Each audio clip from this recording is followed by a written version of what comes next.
Welcome, my friends. Today, I'm so excited because I have a special guest and people have been just hyped knowing that you're coming. So the lovely Sarah Temte, the copywriter behind the original 2018 viral bro marketing piece, the woman who put the words on the paper, is here with us live today.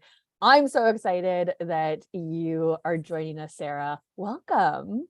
Thank you for having me. This is such a fun thing to jam on, and Right? creating that with you was a blast. So I'm excited to go down memory lane because it's been 5 years, which I think equals 50 years in internet marketing years. I think that's the conversion, like carry the one. Yeah, 50 years.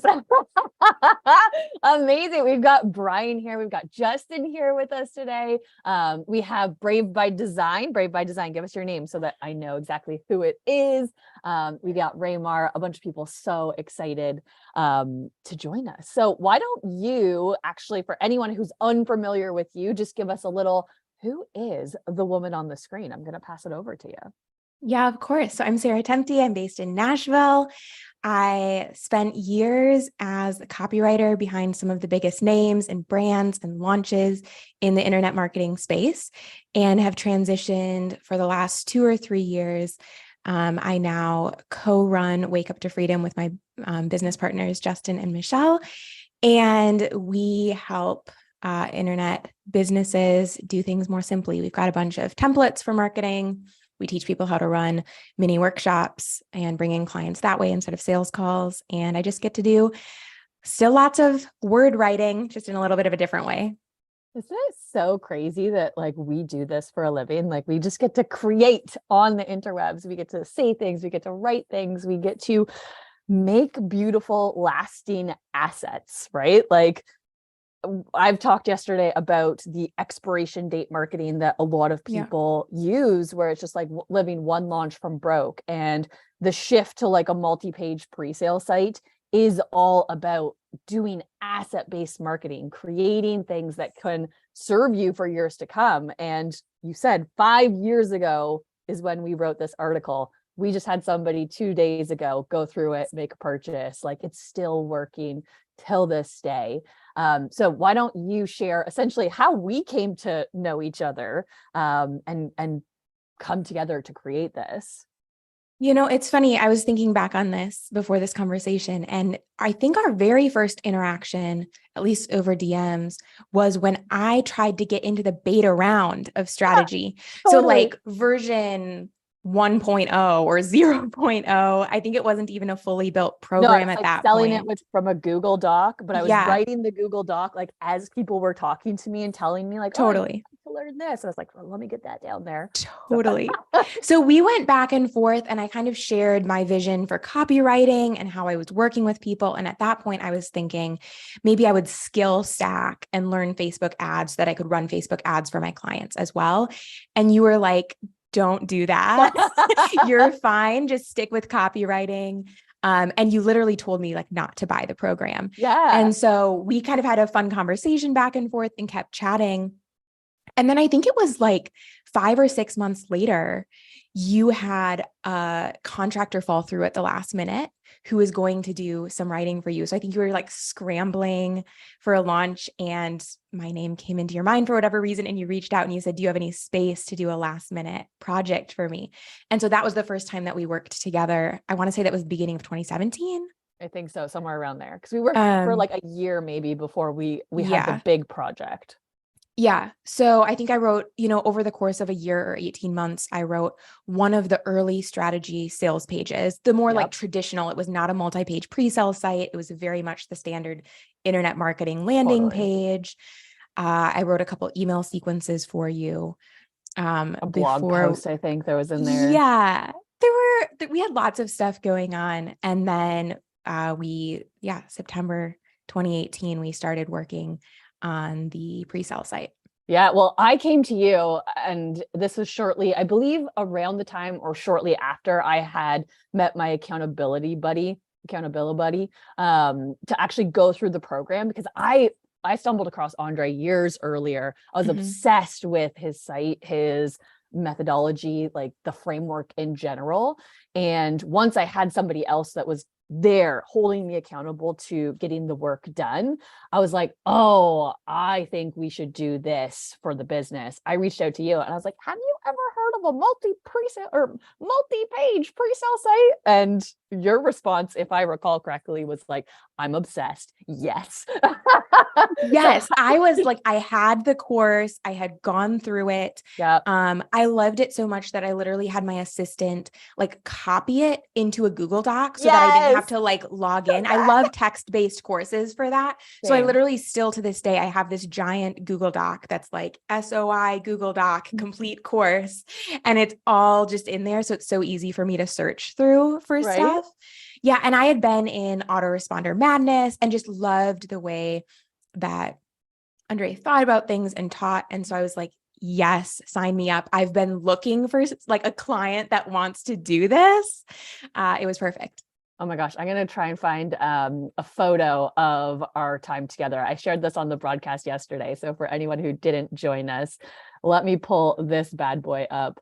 This is from our original copywriting intensive where Sarah and I got into a room together and we just outlined every single thing, like every single written asset that we were going to be putting together for this multi-page pre-sale site.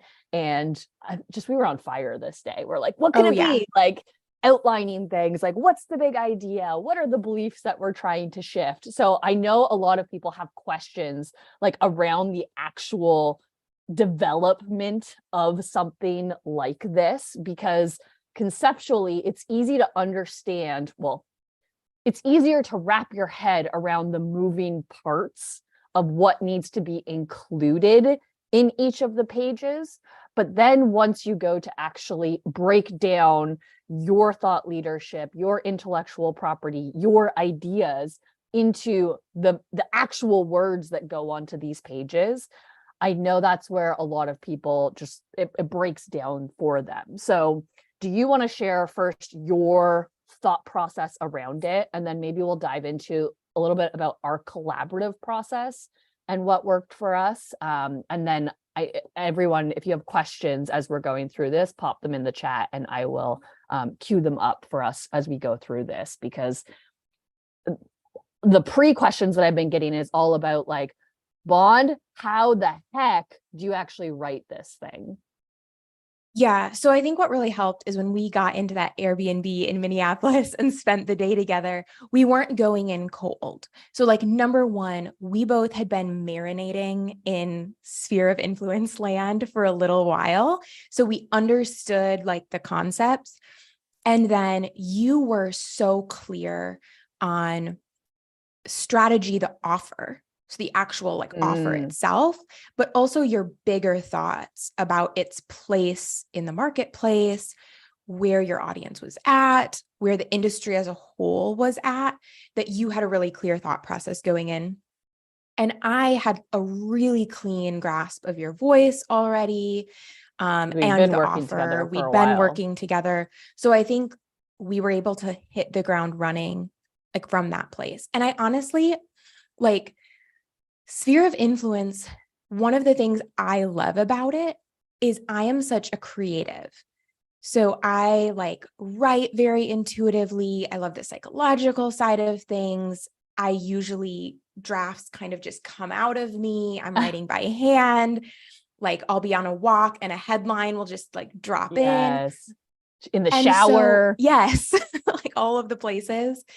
And I love the way that like Andre and Sean give this architecture. So we had like, I can bring the big ideas, I can bring the thoughts about things, but they give us like this architecture to plug things into. So even though, yes, it's a massive project, like there's an existing architecture that you're not starting from scratch. And I think like most authors would tell you the hardest part of writing a book is like getting the structure right. Is like outlining it. And it's like, I have 1,000,001 thoughts. Which ones belong in this book? Which ones don't? Which order do they go into? Which stories belong on the page and which don't? And I think something that was really helpful was how much structure sphere of influence gives. Yeah, I'm going to pull up an image here on the screen. Let me know if you can see that there. This is actually aerial view of one of those massive Post-it notes from the Yes. Airbnb that day. So can you actually share, because this is your work right here. Can you share what this is and the thinking behind it as you were going through it? Yeah. What do the two columns on the right say? What are the headings? Can you tell? Let me try and zoom in on them. No, oh no, it's not. It's not Oh, angle light for bulbs. copy. Yes, angle for copy, and the middle one's light bulbs. Okay. So on the left column, we had all of the different assets. Because again, it's not just the actual pages. I think that's what most people think of is pre-sell page 1, pre-sell page 2, pre-sell site page 3. But there was also the ads for each of them. There were the emails. There were affiliate prompts. Like there were so many other things So many to create. And we had, a million different ideas of things that could go on here. And we started to actually put out like, what are the light bulbs we want people to have? So what are the thoughts that I want people to think? So in that, I just put like on page 1, I want people to have these thoughts. Like, oh my gosh, other people have failed at Facebook ads.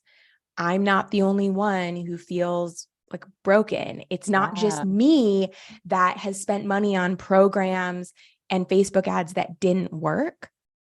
And maybe the problem isn't Facebook ads. So I put in that light bulb thing, like, what do we want people thinking at the end of each page? And then, and Andre and Sean get into this within Sphere of Influence, you don't just tell people what to think. That's not how things work. Damn it. If so, this would have been so much easier to write. Right. But then we have to translate those into, okay, how can we tell stories or share examples or share numbers that allow people to come to this light bulb moment themselves?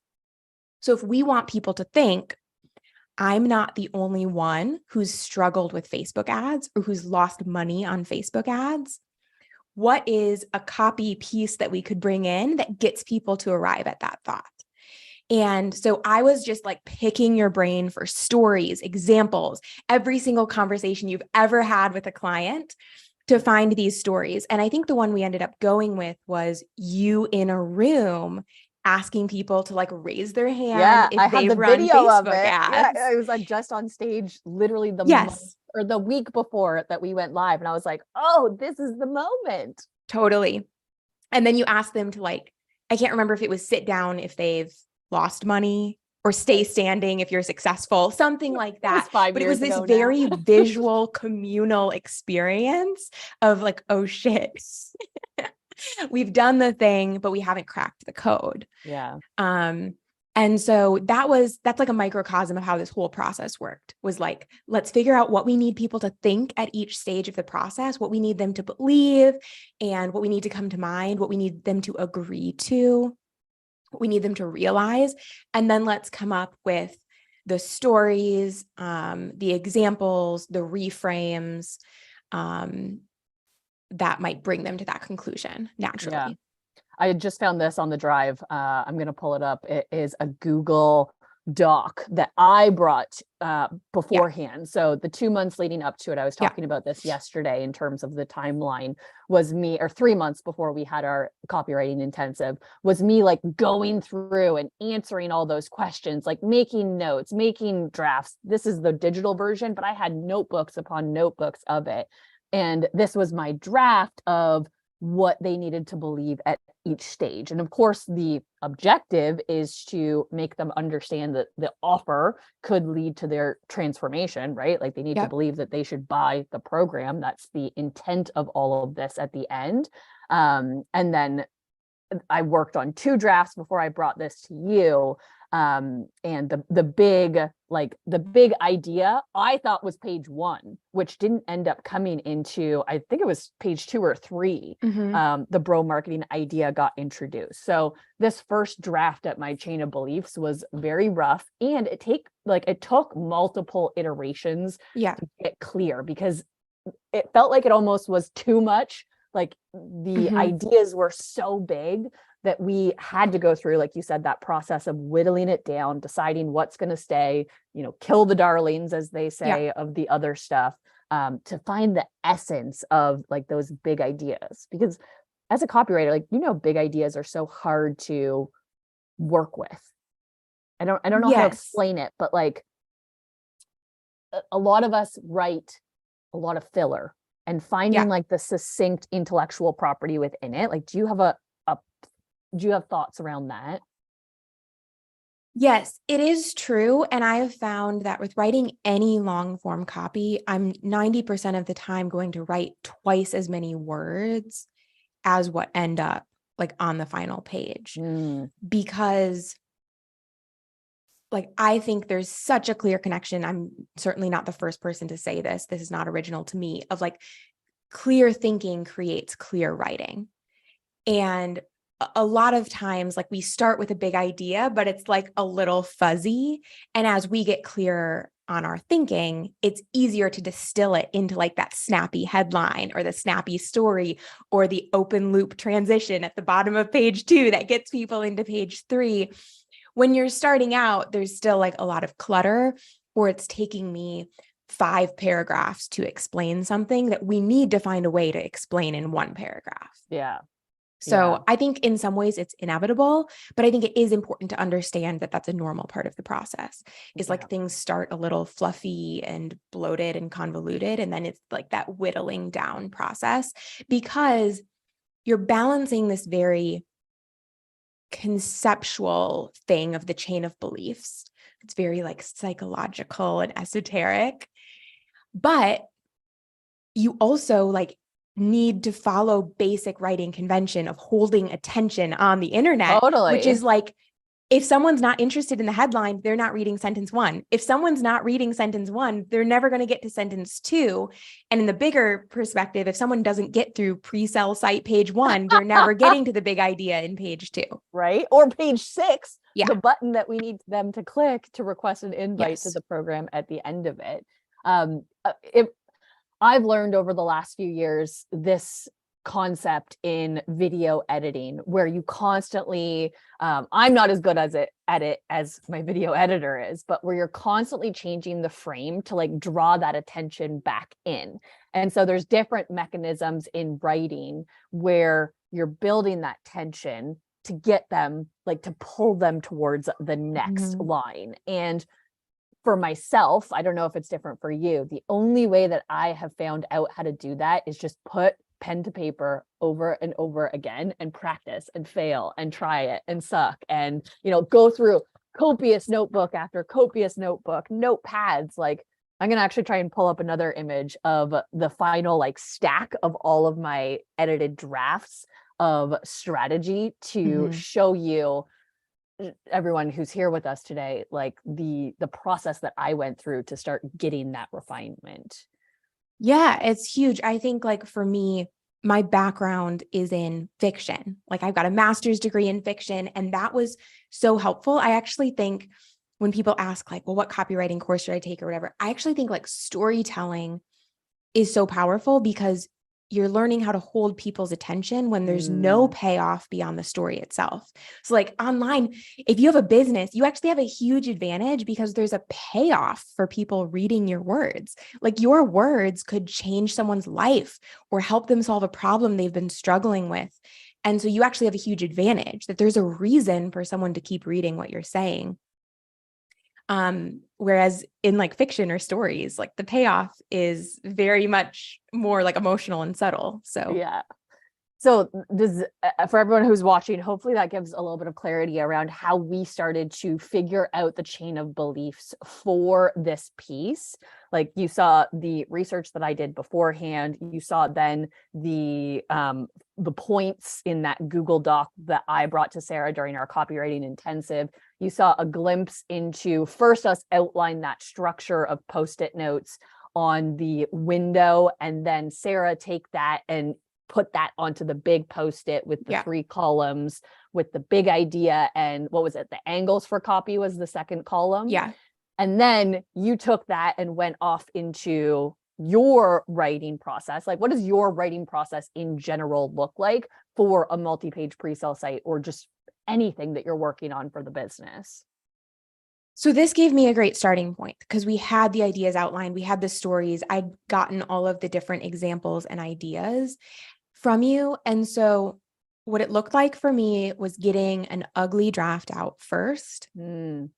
So I didn't worry as much about like, what's the title of the first page going to be? Or what's the hook on the second page going to be? It was much more like, let's get this into an organized flow where the pages actually exist and the stories or examples that I've pulled from you in order to create the beliefs on each page exist.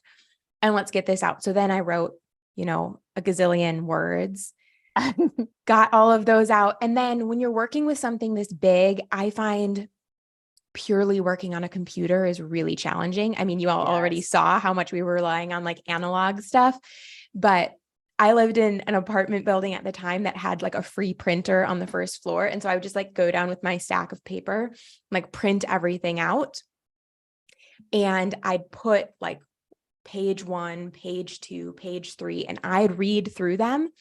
And my first thing was just, let's look for anywhere where like the chain of beliefs falls apart. Like, oh, we didn't actually get them from A to B. So I was looking at that. Where do we need a stronger story or a better example?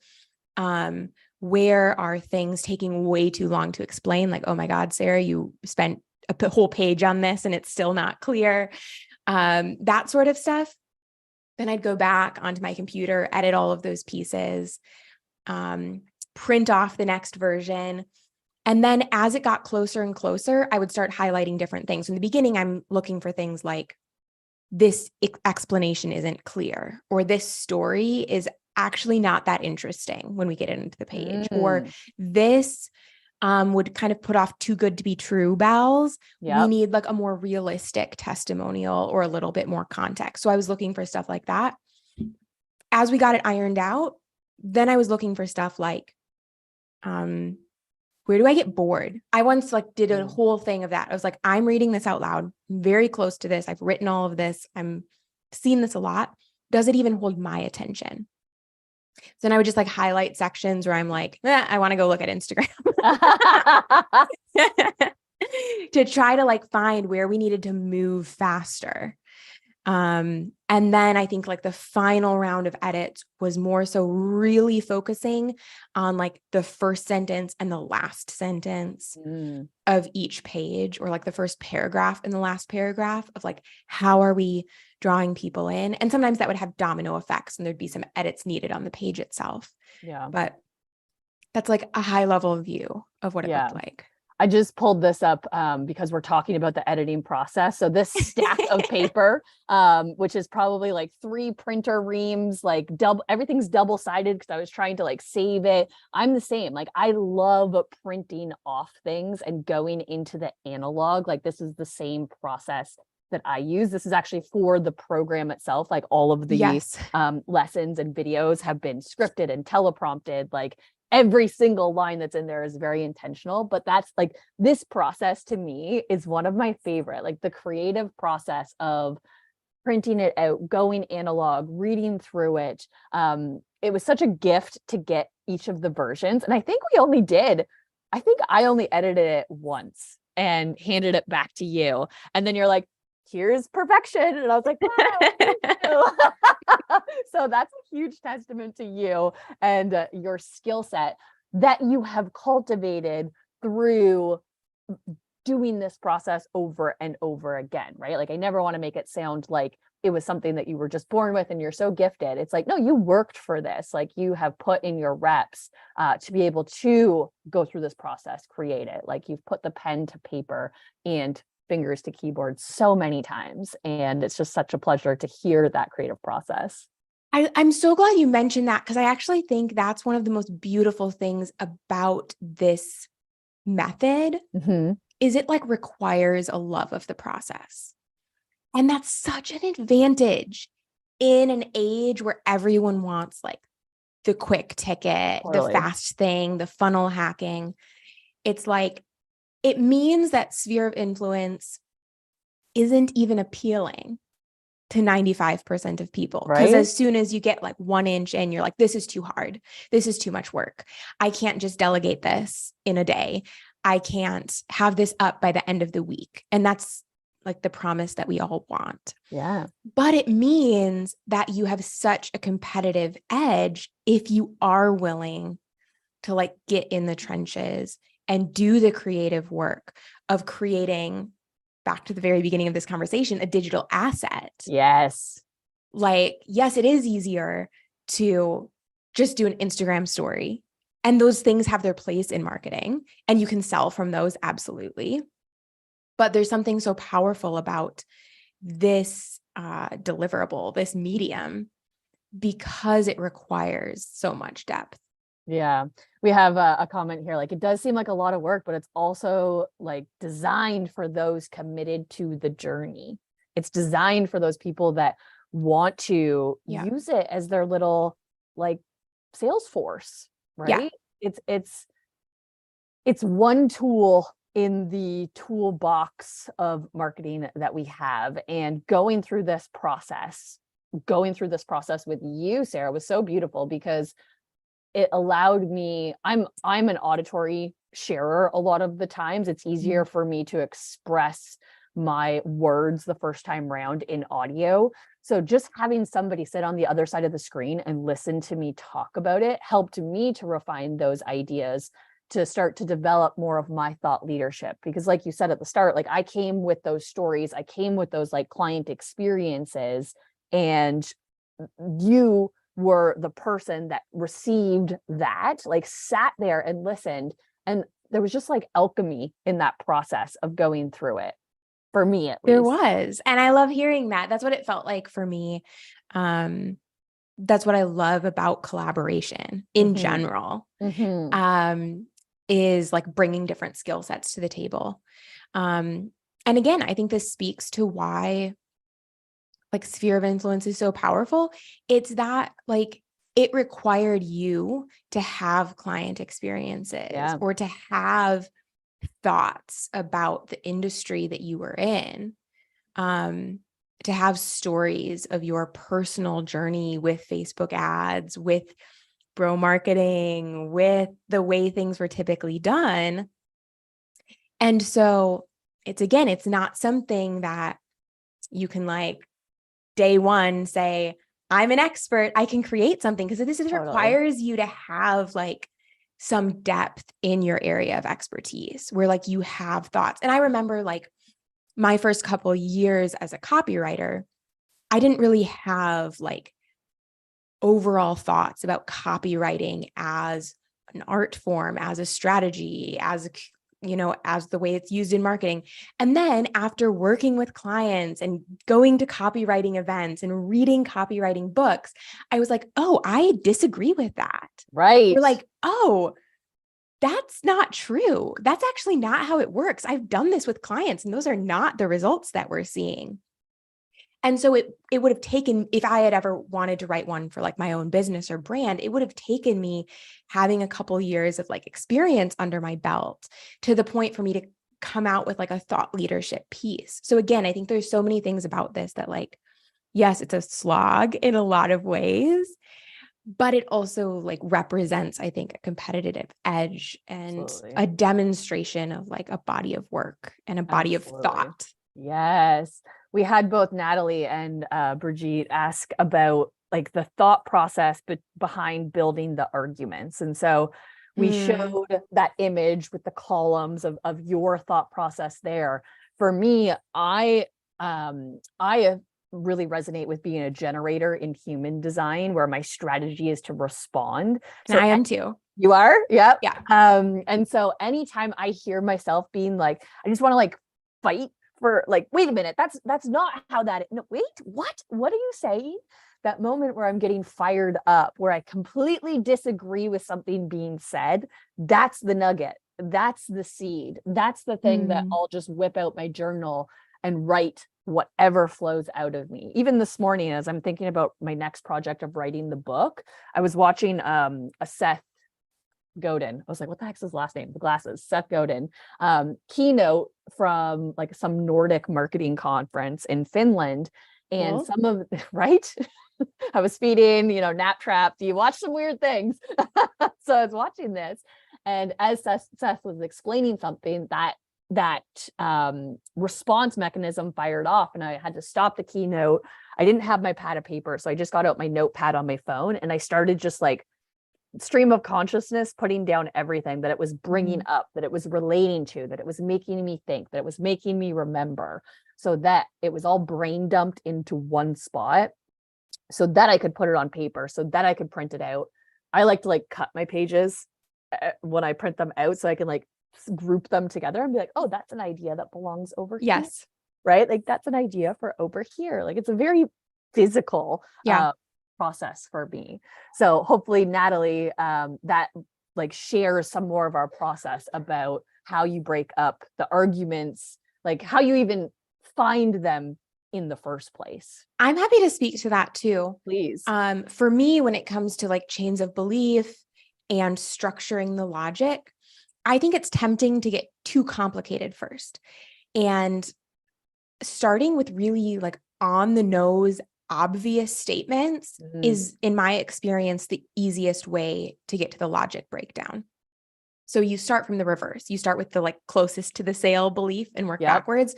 So the first one is like, I need to buy strategy. Like this offer is what I need.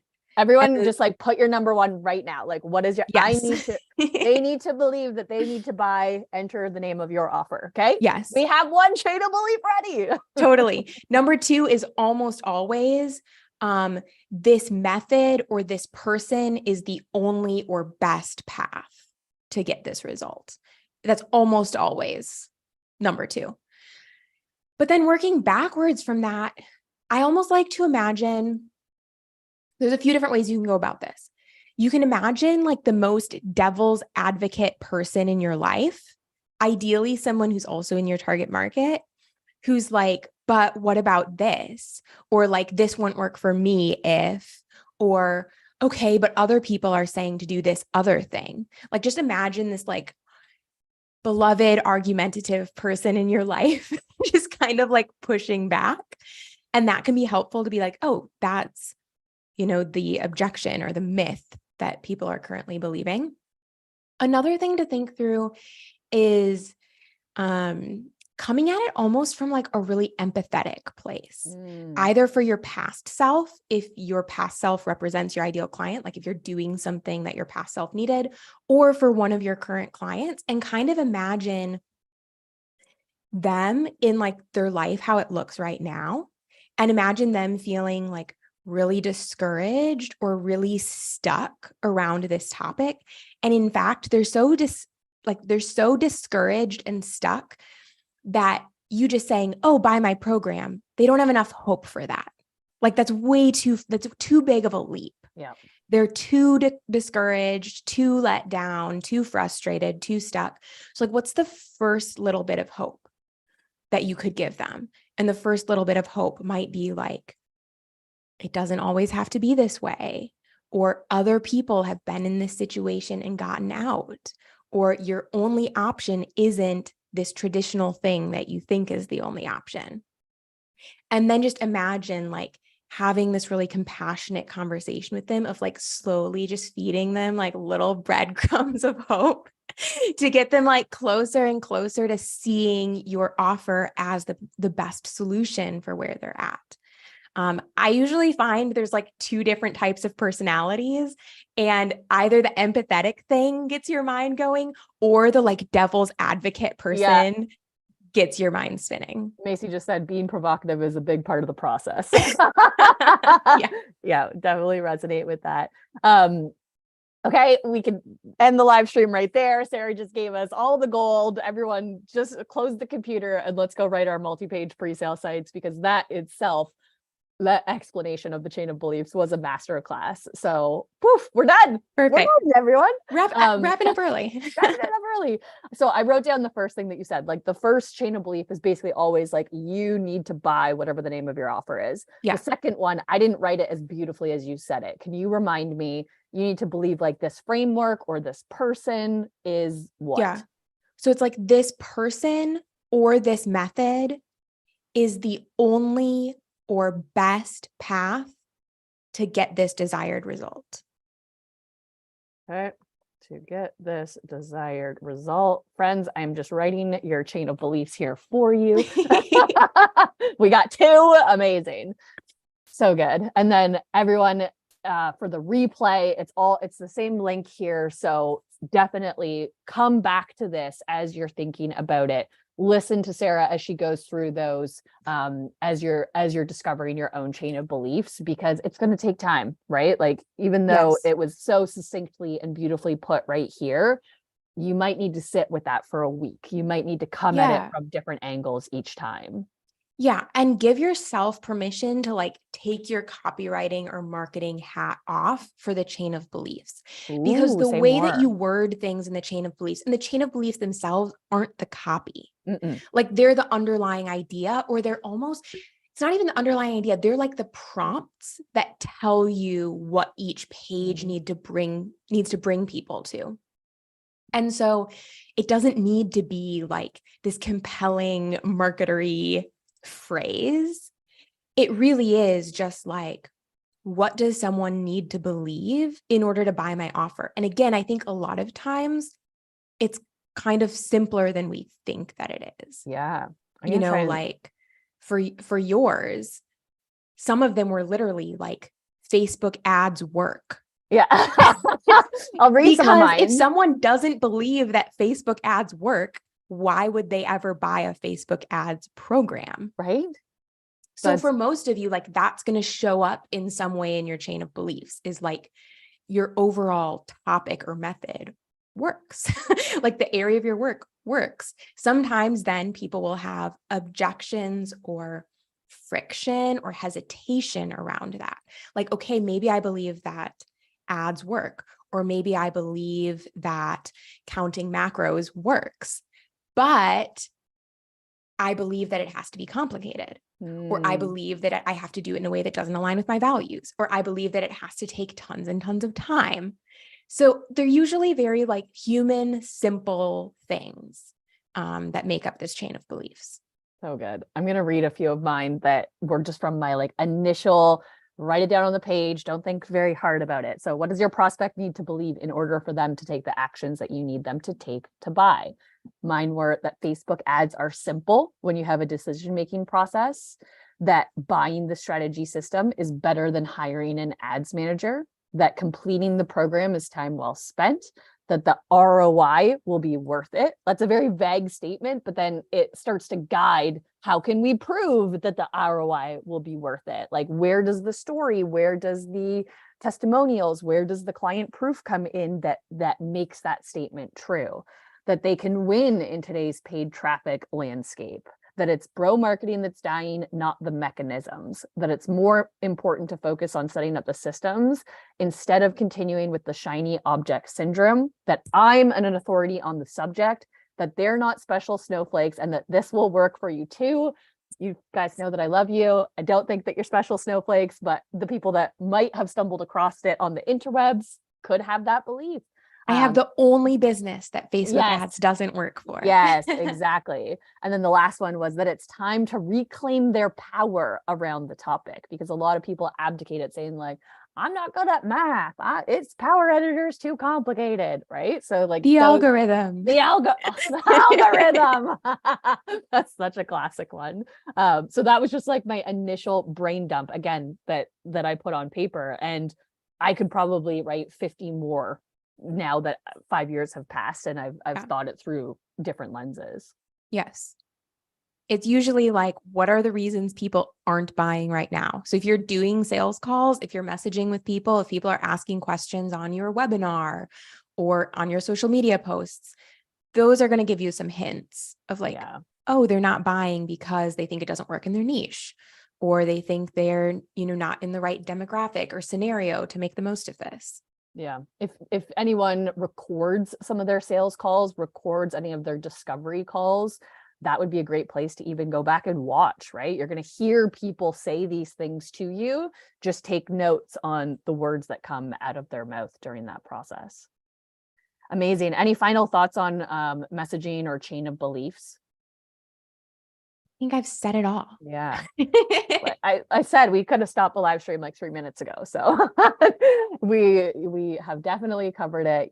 Such succinct words have come out of Sarah's mouth on this process that I think are going to help a lot of you. I have a question here from Raymar that is, messaging is a lot more important than the medium, but text and video might speak different to different people. And so could you just reflect a bit around the choice of medium that we took for this bro marketing article? And then let's also just hear your thoughts on, could this be done in video or audio format? I think I have a semi-unconventional way of looking at this in general. And that's that I personally am not trying to build an empire. I'm not trying to have 18 million customers, be the absolutely number one business in my niche. So when I think about medium for marketing stuff in general, I am very selfish with it. And I think about how does this medium serve the business that I want to run? Wow. So for me, I prefer sending emails to doing social media. Could I grow a bigger business if I also did a lot of organic social media? Yeah, possibly. But can I get to my enough number just through email? Because that's what I prefer to write. That's how I prefer to interact. It's way more fun for me. And so that's what I do, because I've decided yes, when I run the numbers, I can get the number of customers that I want and have the conversions that I want and make the money that I want to make just through leveraging email. Yep. And so for someone considering a multi-page pre-sale site, I wouldn't necessarily be thinking of it even through is this the objectively best medium? The way I would think about it, again, this is very personal to me, is is this the way that I want to run my business? Do I want to do asset-based marketing instead of having maybe to show up every single day? Do I do I want to attract people who will go through this type of sales process, who will buy from reading a really well-constructed piece of text versus having to get on sales calls or versus doing video? So that's the way that I think about it. It's a very personal, selfish perspective because I'm building my business to serve me and my goals. As far as could this concept work with video or audio? I think absolutely, because it's not a tactic. It's very psychology driven. It's this idea that if you help people think differently, if you help people see that your offer is the best or the only path forward, they're 20 times more likely to buy from you. If you hold someone's attention, they're more likely to buy from you. If you guide people to see their work or this area of their life differently, they're more likely to buy from you. And that's what this pre-sale site is all about. It's taking people through a journey of shifting literally the way that they think about the topic of your work. So if you're a really talented video editor and your audience loves video and you love creating and scripting and editing video, I think you could do amazing things with some type of video series that's inspired by the concepts behind this. Yeah. And I like what you said. If you're a really inspired video creator, you didn't use the word inspired, but if that is your medium that you communicate in, that should be the medium that you explore, because you're going to have a greater skill set, more experience, conveying a message through that medium, right? Yeah. I really like Facebook as a community building platform because it's all about writing. Go to my Instagram account. I think I was in Mexico the last time, and that was 2 years ago now that I posted on the account. So doing it in visual format would be more of a challenge for me. Even audio, we're doing audio right now. Technically it could just be stripped, but the way that my mind perceives audio, it feels like more of a daunting task than going through the writing task, because like the writing is the thing that I find most enjoyable. Mm-hmm. And so for everyone watching, it's like, actually, why don't you share in the comments now, what is your preferred method of communication? And then before I lose these two comments here, Tila just said, do you write your multi-page pre-sale site for the unaware person or the problem-aware person?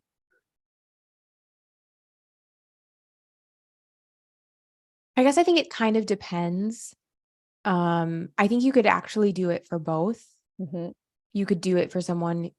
I mean, I prefer not to write for completely unaware people. But if someone's like at least symptom aware, I think a multi-page pre-sale site could work really well.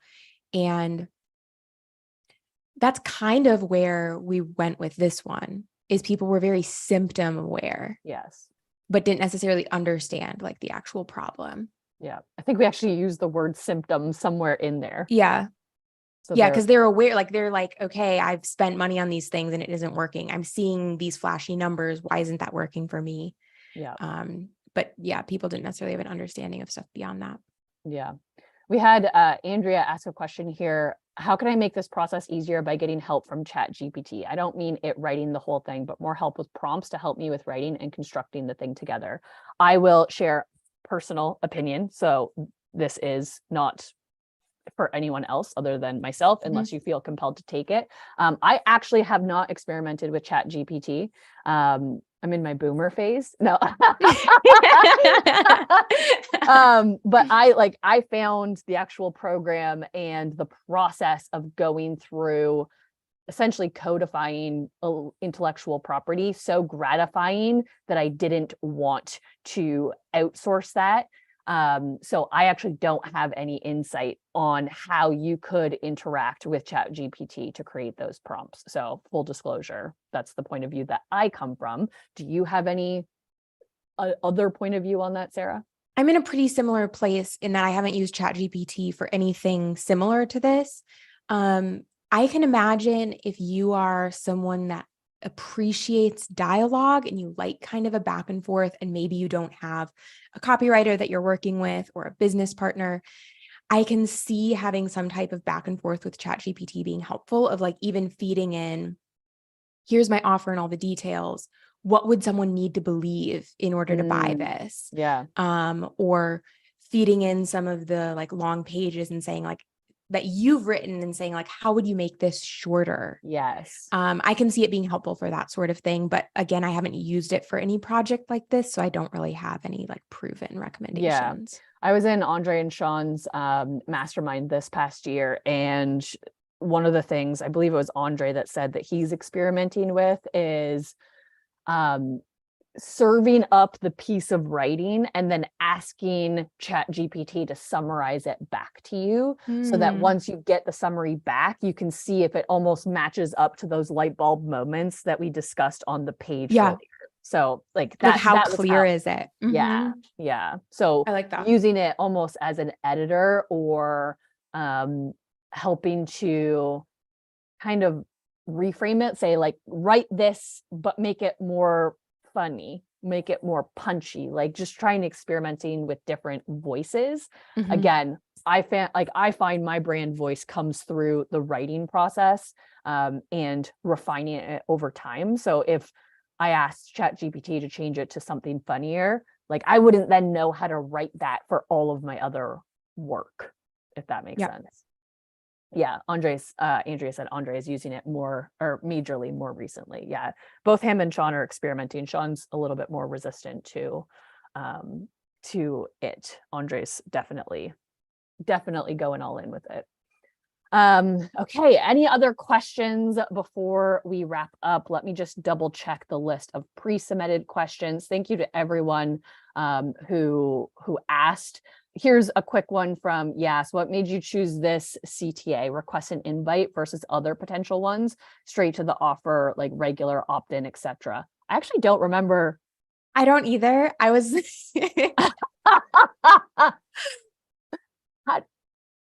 I think I just like said, let's mirror what Andre is doing. Like I did we not just copied it. Yeah, I don't think we were like, this must work.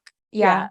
And let's be clear, there's a vastly different, that's a vastly different perspective than, let's say, funnel hacking and just copying something point blank and being like, this is my work. Like we copied the structure. He also teaches this, right? So at the end, he's like, you then have them request an invite.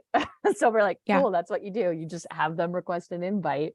And then just modeled it through there. So I don't think there was any like big epiphany. We talked about Yeah, it was just the process that was taught. Totally. Talked about the messaging, breaking up the arguments, the structure, different mediums, our collaborative writing process. There's one belief here submitted from Marnie.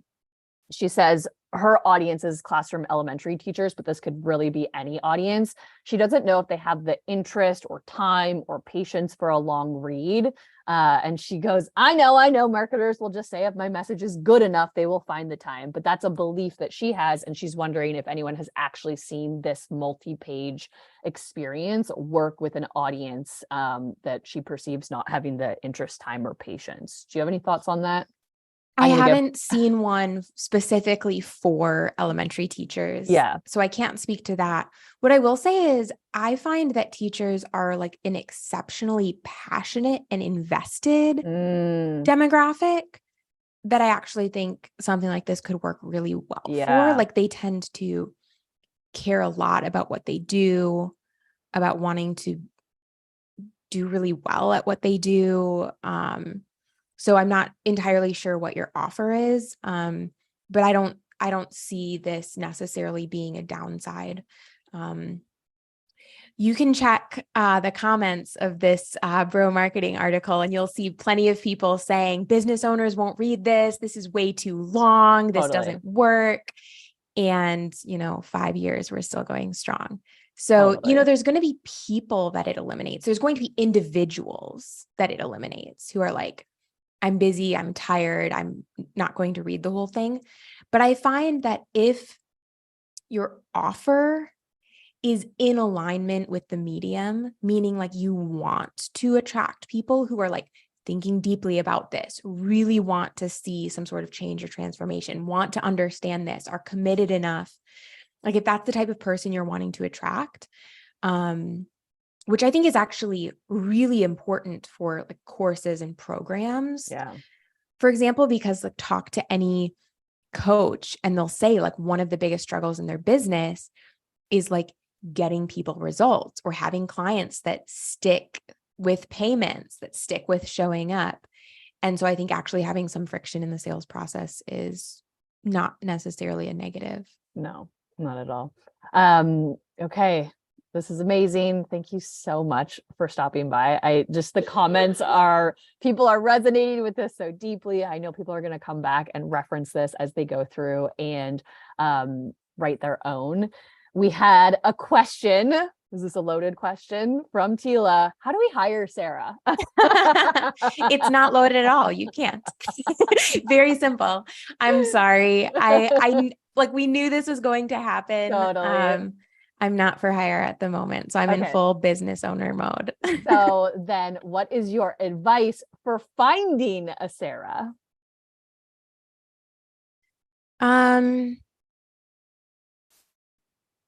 I think, and this doesn't necessarily make it easier, I think this would be a challenging project to go into cold. I think this would be a very challenging first project with a collaborator, just because the scope is so massive. I would be very hesitant to hire someone for the first time to work with me on something like this. I'd be much more likely to what happened with us, where I wrote a few emails, a smaller sales page, and then worked up to this. If there's a copywriter you've worked with before who's open to learning this, maybe if there's someone who specializes this. So I don't even know. I'm a little bit out of this world. I don't know if Sean and Andre have like a community. I don't know, actually. Or like a forum, because that feels like an amazing They do place have to a forum, find someone. Because if you did want to hire someone cold, I think the one requirement would be they have to be familiar with this process, and then they maybe could do it. Oh, I have a thing to say on that. So yeah, but I do think like if you, maybe it's not possible to or feels tricky to hire someone, you could work with someone just on like a chain of beliefs or just on editing.